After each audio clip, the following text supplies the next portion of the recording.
आज पार्लियामेंट में एक मिनिस्टर का खिताब सुन रहा था। कह रही थी कि जो कतर की सिक्योरिटी की मद में $2 अरब आया है वो पाकिस्तान के नेशनल अकाउंट में नहीं आया।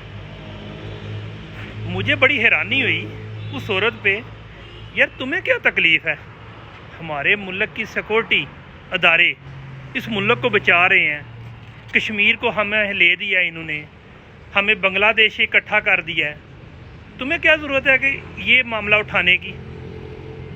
इन्हें इस औरत को थोड़ी सी अक्ल होनी चाहिए कि इमरान खान जब कोरोना की मद में $1 अरब आए थे तो उसको पता चला कि ये $1 अरब तो आ गया कोरोना की मद में, लेकिन वो पाकिस्तान के नेशनल अकाउंट में नहीं आए।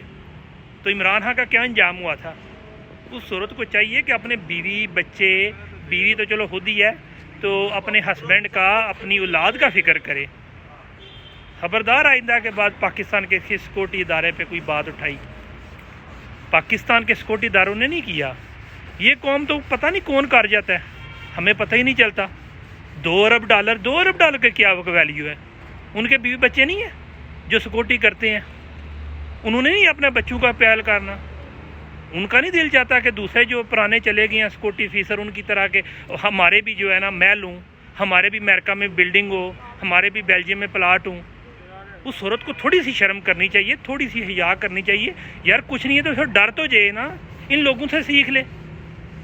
$2 अरब की बात कर रही है। इस औरत के बाप का पैसा है, ये सिक्योरिटी वालों का पैसा है जो हमारे मुल्क की हिफाजत करते हैं, जो हमारे मुल्क के लिए जान निछावर करते हैं, जिनने हमारे मुल्क के लिए कश्मीर को आज़ाद करवा लिया, जिन्होंने जनाब भाई पिछले दिनों में जनाब बोला क्या बांग्लादेश को एक साथ मिला लिया। अब बस अनाउंसमेंट होनी बाकी है। पाकिस्तान दोबारा से जनाब बांग्लादेश के साथ मिल जाएगा, इसके साथ बहुत जल्द इंडिया के साथ भी मिल जाएगा। और $5-7 अरब आने दें। उस औरत को क्या तकलीफ़ है?